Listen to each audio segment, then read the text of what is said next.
নতুন একটা ভিডিও নিয়ে চলে এলাম আর একটা রেসিপি নিয়ে। তেল দিয়ে দিচ্ছি। তো ইলিশ মাছটা ভেজে নিয়েছি। তো ইলিশ মাছের টক, তেঁতুল টক করব। এই যে শুকনো লঙ্কা ফোড়ন, 5 ফোড়ন আর তেঁতুলটাকে জলে ভিজিয়ে দিয়েছি। এই যে মাছ ভেজে নিয়েছি। তেল গরম হয়ে গেছে, ফোড়ন দিয়ে দিব।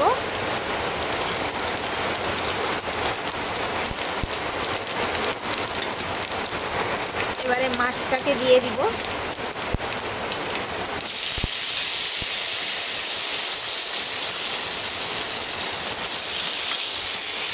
এতে একটু শুকনো লঙ্কা, কাশ্মীরি লঙ্কা গুঁড়ো আর একটু হলুদ গুঁড়ো দিয়ে দিব। এই যে তেঁতুল জলটা এবারে ঢেলে দিব। লবণ দিয়ে দিব।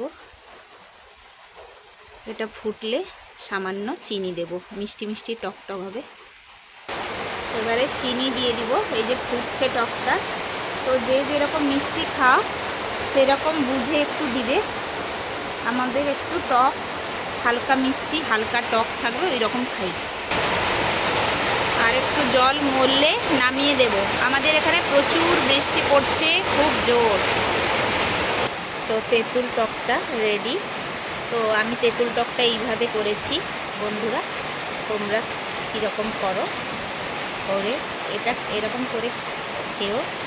তোমরা কীরকম করো আমি তো জানি না, তবে কমেন্ট করে জানাও।